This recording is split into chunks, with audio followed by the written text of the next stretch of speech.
Hello and welcome to the Writing Gals. We are so excited to have Kathleen Sweeney on our show today. Before we jump into social media management, which I know everybody wants to talk about and learn about, we're going to talk about what we've been doing this week. So, Michelle, what have you been up to? Let's see. Since coming back from Vegas, which I had fun at my sister-in-law's wedding at the Taco Oh, Bell Cantina on Labor Day. I mean, sorry, not Labor Day, Leap Day. Leap Day, I think she yes. just wanted to have to celebrate her anniversary every 4 years. Right. That's what I'm going with. It was a lot of fun, but I've been just trying to get back in the groove. And I'm about to start making myself write my Summer First Kisses book, the last one that my fans keep emailing me about. I need to get it done. So the rest of this month, it's go time. Gonna make it happen. So I'm actually getting a little bit excited about it. So that's what I've been up to, which Fantastic. is a whole lot of nothing, just planning. That's awesome. Kathleen, what have you been up to? Just a little bit of everything here in Bookbrush land. We've been focusing on our new social media management, but also just, I'm a mom and a person running in every direction too, just like the rest of us. So trying to stay afloat and be where the authors need us. I've got 3 boys in multiple activities. So outside of Bookbrush, we are just always on the move. Oh, of course, definitely. I know how that is. And I finished my rom-com that I was trying to get done, so yay, I'm so excited about that. And this week, I am just full in on planning the Writing Gals Conference and the Nebraska Writers Guild Conference. So both of those conferences, I have lots of things to do for both of those this week. So that's kind of my focus this week. I was muted a second ago, but I was telling you I loved your post and everything about your writing retreat. Whiting with wheat. That's That's what I right. keep trying to say. It looked amazing, and I was so excited and jealous that you were able to finish up on that trip. So good job. Oh, I was so happy. I am a slow writer, and so for me to get 10,000 words in, like, 4, 5 days was amazing for me, so Good job. That's awesome. some people do that in an afternoon. I'm like, "Not Yeah. me." Nope. Nope. Not me All anymore right. either. We're gonna jump into social media management, and Yes. I'm gonna have Michelle take it away. So, Kathleen, we're so excited to have you on today. So, I saw on your website you are the managing, let's see, hold on, manager of operations and media director. Did I get that right? Mostly, yes, and I For usually toss Bookbrush? in janitor, sales, all the fun one who gets on Zoom. So we wear a lot of hats around here, other duties as assigned, but you're correct on that part too. That's great. And so we've had Bookbrush on before, and you guys offer some of the best resources for creating graphics in the industry, catered We think specifically so. Yeah, towards thank you. authors. Yeah, it's great. And beyond just what I know of you, I hear you recommend it a lot. And it sounds like you're branching out to include some social media help for authors too. So just before we talk about it, do you want to tell us briefly what you guys are working on over there? Yeah, and I'll just take a step back too and just talk about Bookbrush for a second. So Bookbrush has been in the author space since 2018. It feels like a lifetime and 5 minutes all at the same Yes. time. I love it because I like to read, so I'm in like a front row seat here with all of you authors. And if you keep writing, I can keep reading, so it's a pretty good setup. But we started primarily as a do-it-yourself platform for authors, and that's not going anywhere. So you can still come in and make all those social media graphics and book trailers and book covers and things like that. And if you're doing your own social media, that's a perfect solution. But over time, we've had authors in the help desk or webinars or at conferences say, could you just do it for me? And so there are times that we thought about it and we're like, you know what, maybe we could add in some services. So do it yourself software is here to stay. That's not going anywhere. But we also now do custom book covers. You can hire us for that for services. We have hourly concepts where you can hire us to do a couple other things like the book trailers, cool movie posters. And the newest player in the game is the social media management. So we launched that in November, and that's full service for Facebook and for Instagram. And it's exclusively for authors. So when you think about, you could hire a lot of people to be your PA or a VA. They're not all author related. Like we are all nerding out over here about authors. Some of the people on the team are authors themselves. And so we're all centered on authors. And so I feel like that's an extra good fit if you're an author who needs somebody to handle your social media management. That's what our team is here for. That sounds amazing. And obviously, the more hats we have to wear as authors ourselves, we always get to a point where we start to like handing some of those hats off to other people. And so it sounds like it will be a great fit, especially for some people who are maybe further along in their author journey and are finding less and less time to deal with social media, or maybe social media is just like something that you're insecure about or struggle with a lot. So if you were to sit down and consult with somebody who wanted to use your services, what would you say the partnership would look like? So how much interaction would you get with the author and what they wanted their branding to look like and their graphics and that kind of thing? Sure. For full service social media management, the biggest time commitment from the author is the onboarding. So if you decide that you're going to have us handle that, we need to commit for a 1-hour call to begin with so we can learn lots about you. You're going to have a dedicated project manager, and that project manager also has a team of 3 or 4 people underneath them. So sometimes I've heard people say they hired somebody and then that person was out sick and they didn't have any posts for the week. That's not going to happen. We're uninterrupted service here because we've stacked the deck for you. So lots of good people there. You'll have a dedicated drive file where you can drop things in. So let us know what books you want to promote next week or next month, that kind of thing. And then at the same time, you can pull all the content out. So everything we create for you, we're going to post to Facebook and Instagram, but you have 100% ownership. So you can use it anywhere else you want. I'm all about getting lots of mileage out of things. So we had somebody who, because the posts are a mixture of static graphics and reels, they took one of the static graphics, put it in their newsletter. We subscribe to the newsletter. And I'm like, look at that. They got the extra stuff out of that. And same thing with the reels that we create. We're going to put them on Instagram and Facebook, but you could grab those and then schedule them on YouTube Shorts or use them on TikTok as well. Okay, that's great. great. And then I was going to follow up a little bit what you said about not knowing how to do it or not having the time. I'm a big advocate of find the people who are good at things and have them do those. So that if you like writing and you're good at writing, do that part. And the part that is stressing you out, find somebody else, or the part you don't want to do or know how to do. There are people who actually like learning about hashtags. We've got a whole hashtag strategy over here. Great. If hashtags aren't your thing, we have people who like that kind of thing. That sounds amazing. I have to say, when I get to the hashtag part, I'm like, this is not the fun part of this at all.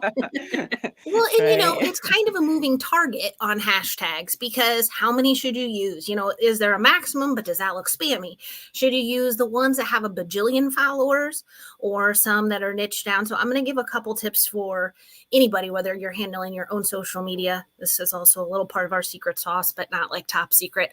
So we niche down a little bit. So you don't want just the biggest hashtag, romance book. Hello, there's lots and lots, and you're going to be lost in the Rolodex. So we would find either between our research or looking at other authors in your genre and mirroring some of their best practices, some of those middle-sized hashtags where people are, this sounds funny, intentionally congregating. So it seems funny because it's virtual, but people are intentionally following some of those smaller, sweet, clean Christian romance or some of that's pretty long. So, but some smaller ones that you're going to actually get more views and seen more because they're not just lost in that huge Rolodex of romance book.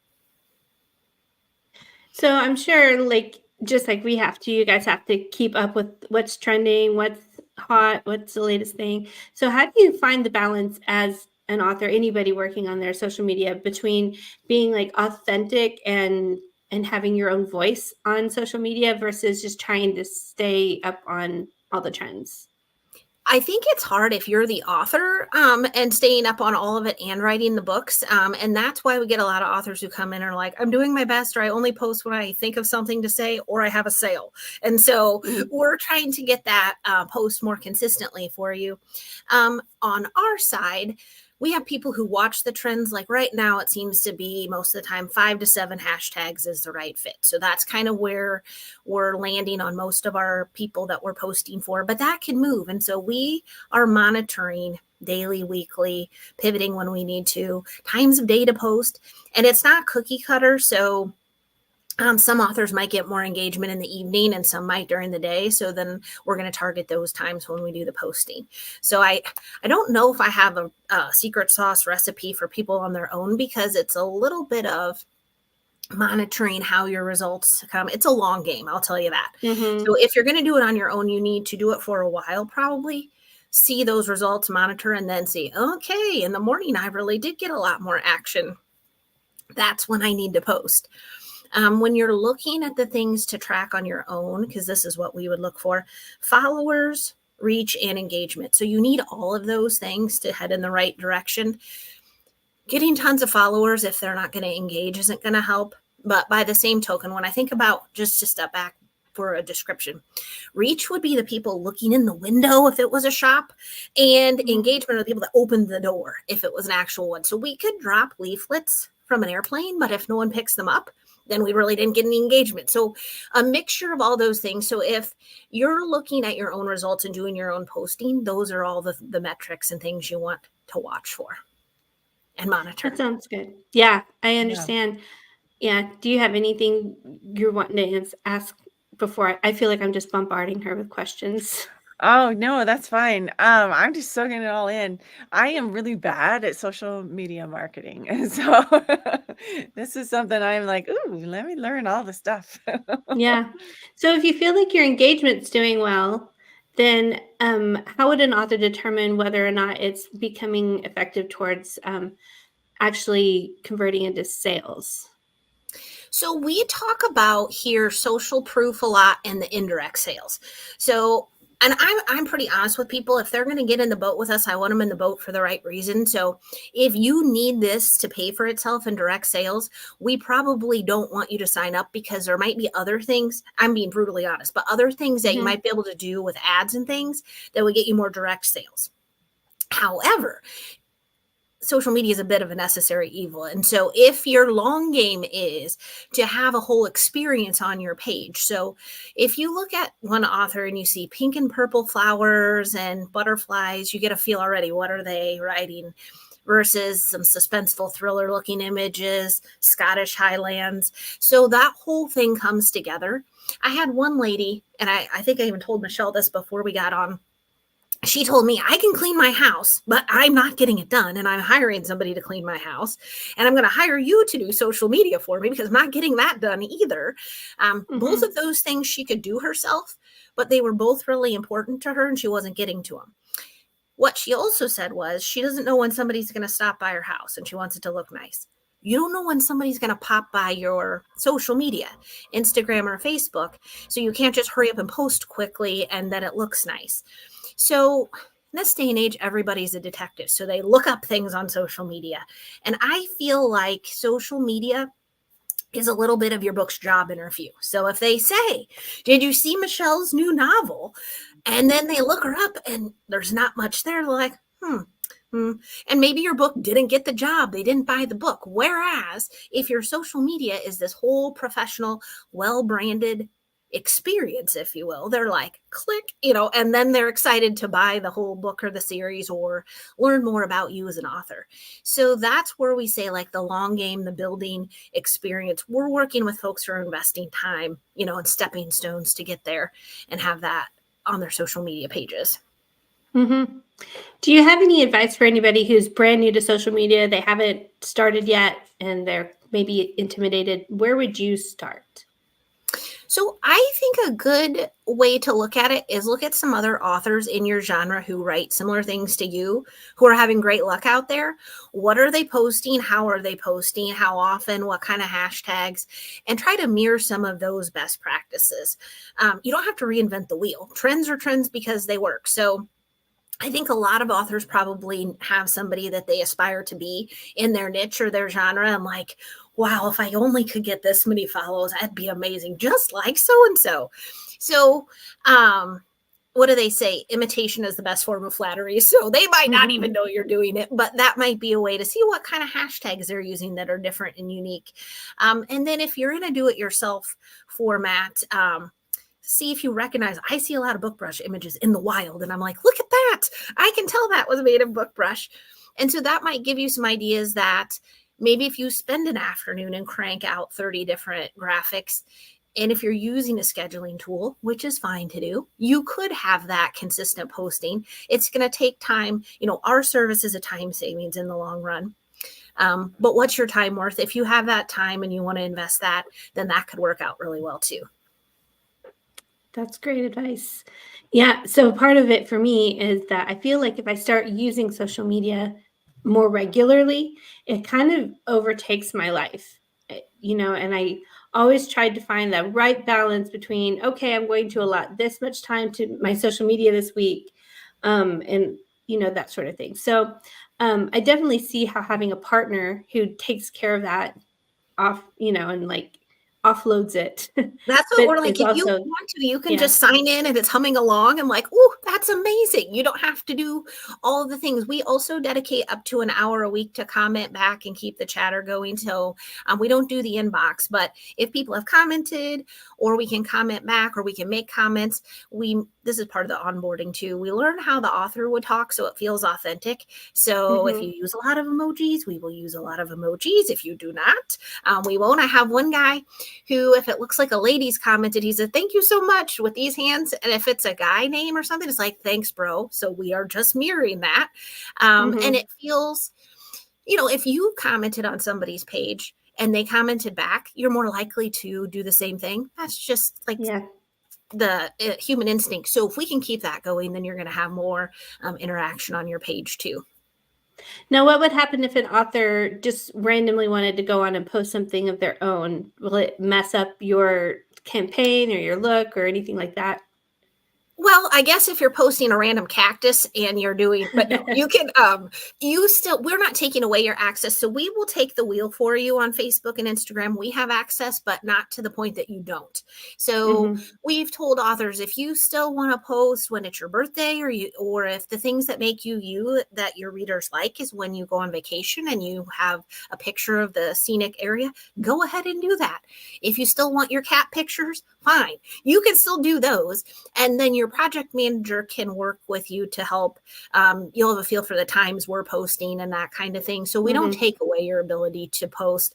But a lot of folks are like, thank goodness, so I don't have to fret about putting that in there. I just talked to one guy in the last week or so. He was posting 8 reels a day, 1 per book. And he's like, it's getting really time consuming. Yeah. Holy cow. Yeah. I think it probably would be like, that's a lot. Yeah. So another thing is that I started my Instagram account back before I was using it for social media. So like the whole history is like very much more like personal rather than author centered. And so do you talk about their histories or cleaning things up or separating them completely? Like, how do you recommend we do that as authors? I think I'm going to talk about Facebook first. So I think Facebook, you probably do want a dedicated author page because that's where you get more of the likes and follows and you don't have people friending you. It's more the professional page. You can still have your own page. And then we'll talk about your kids for a second if you have them. Some, still want your like personal page where you can put your kids' pictures and what they're doing, but you may not want that on your author space, but it doesn't mean you still don't want to be you. So if you occasionally have a picture of the kids or grandkids on your author page, fine, but you might like the separation there. So Facebook has a little bit more of a distinction, I feel like.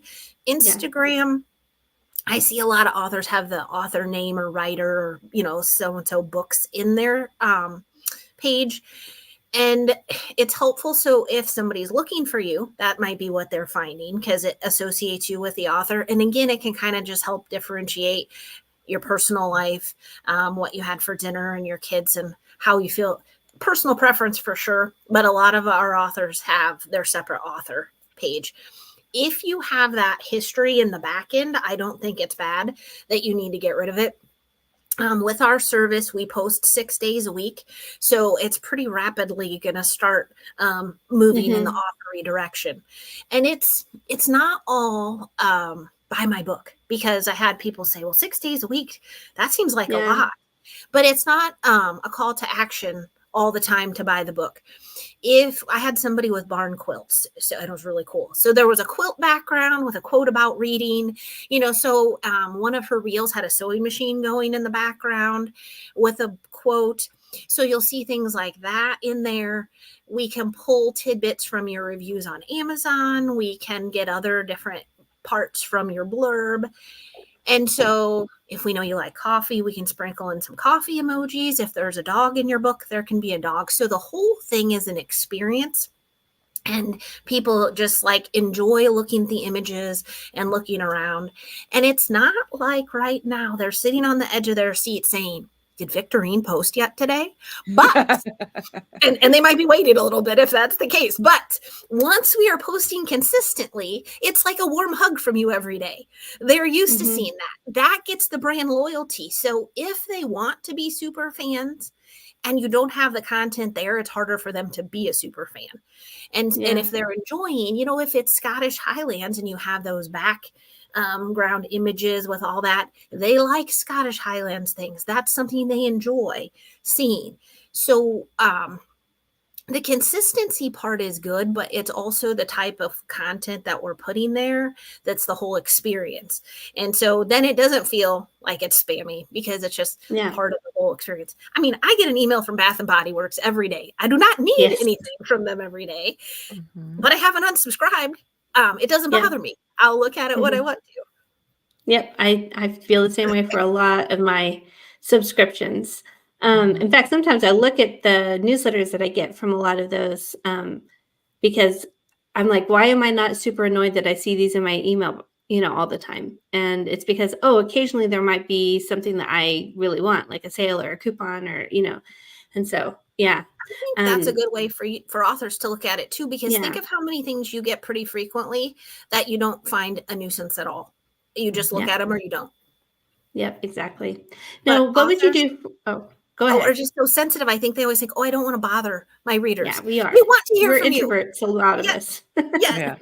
So we can help be your extroverted side on the social media side of things. Yes, we all need kind of that push out into the spotlight a little bit, I think. What would you do for an author that had multiple pen names that they were wanting to coordinate at one time? Would they need to have 2 different plans, or could you have an overall? It depends on the author. We do have one author who has 2 completely separate pen names, and the genres are not similar. So she's doing 2 separate social media campaigns. Her project manager is the same person for simplicity, so she doesn't have to remember who to send what. But for her readers, like neither one is scandalous type of reading, but they're not interested in one. The type of folks who are reading the one pen name most likely don't want to read the other one. It's not hidden, like people, probably her Amazon profile says writing as, and they're both there. But to create the experience on the page, you kind of want that separation on those 2. If you want to put them all in one, we can, and we would just work that together. This author chose, and I like that she did that, because that way her followers for each one are going to be happy with what they see, and everything's on brand for them, rather than, today's the fantasy, tomorrow's something different.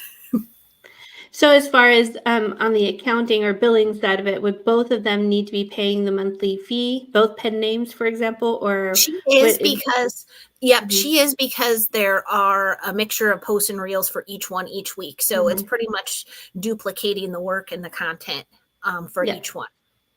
That's understandable. I was just curious, because I think that is going to be the case for a lot of authors probably. The other thing is, budget-wise, and again, don't do this if you need it to pay for itself in direct sales, but if this is one of your goals, to have this well-branded social media, and you do have different pen names, or they're very similar but slightly different genres or whatever, we can combine that, and it would be more of a mixture of maybe between 2 to 3 posts per week on one, and then back and forth. And so if it alternates, then people are expecting that too. So we wouldn't say no to that if that's the way that you want to proceed, and that helps you get your social media where you want it to be. That would be fine too. That's great. It sounds like you guys are flexible and like seeing what the author is looking for in that onboarding process and coming up with a good plan together. So before we get off of here, is there anything that you'd like to tell us about the program, where to find it? We can post some links. In fact, you can be speaking and I'll try and put some in the comments so right I'm now. going to talk a little bit what we have now and what's coming along too, because, we get excited. So we launched the Facebook and Instagram in November. We start, you think, oh, you're going to take over the world. Someday we're going to take over the world. But right now we start small groups. We call them classes affectionately here, of authors on the 1st of each month. So the folks who start April 1st, we've all onboarded, and we're going to soft launch them here this week on the 15th. So they're all ready to roll. So I'm now filling the spots for May 1st, and those people will soft launch April 15th. And I do have spots left. So that's, there's a spot to book a call if you want to post our social media link on there. And then we just look at your pages and talk a little more about how it would work for you. Make sure that you're in it for the long game and that kind of thing.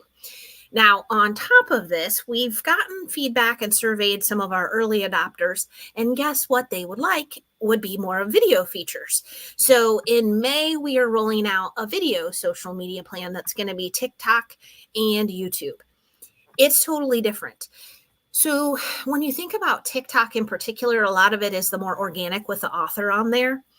And at least 2 of the authors who have already signed up for that video plan told me, that's the part I don't want to do, and that's why I'm going to do it. It's going to make me get out there. So in order to get footage, or that sounds like such an old person word, whatever, content with the author on there, we will conduct a professional interview once a quarter with that author. And I did a practice one with our team that's doing those, and it was so amazing because it's not live like this, which, it's not like I've totally screwed anything up, but when they ask the question, you could say, could you ask me that again? Because they're clipping it and cutting it so it can make you look the best as possible. And we did a practice run. And there was one of them, and I said, what was my answer going to be for that? So we just practiced it again. So because we have tools that can help clip all of that, though it gets the author out there, and they don't have to have the video knowledge, that kind of thing. And that's going to be 15 reels per month. So it feels like it would be every other day, but it'll depend on when you get the most engagement and so forth, if it's certain days in a row. So a mixture of clips of your author interview, video testimonials from readers, miniature vertical videos like tiny book trailers and things like that. So that's another one that's coming along that we're pretty excited about too. Yeah, so I'm posting. Yeah, I'm posting the link to that one in the chat too. So it's separate, and then we will get those. Make sure we have both of those in the description on the YouTube channel. I think it sounds great to have that option too, because I think that is definitely one of the most time-consuming parts of social media, for sure. Well, and you guys also we do YouTube, and sometimes what am I going to talk about? And then making it look nice and all that. So knowing that somebody can take your content and make it look good, and you're able to be out there. People like to see the author. Authors don't always want to be part of their brand, but you are your brand. So you need to be out there. They want to be a super fan if they can see you. Yeah. Yes, for sure. And anything that would make me look good at the same time. I mean, that's exactly awesome. So do you also have video content that's more like book related instead of author related? So there will be the vertical videos that look kind of like a mini book trailer.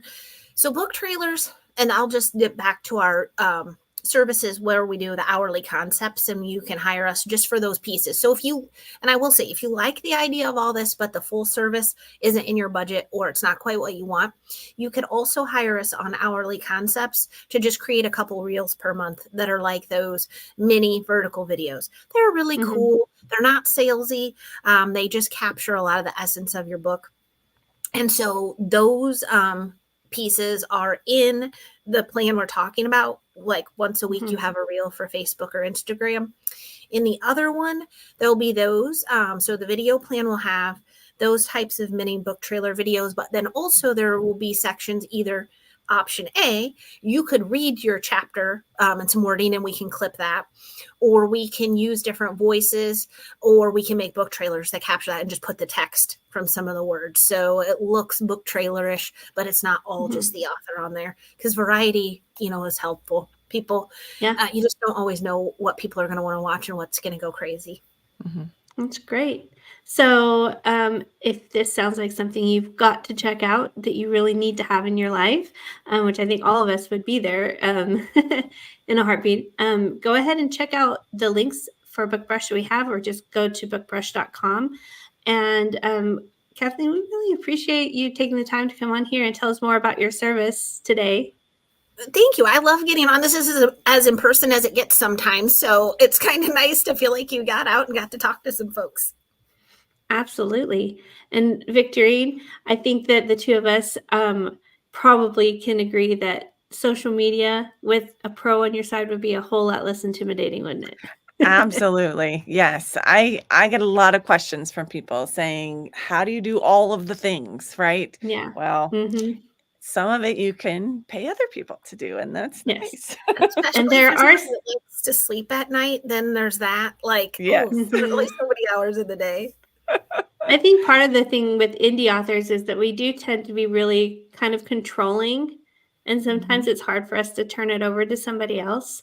But it really does come down to, we've been talking about burnout a lot on our channel.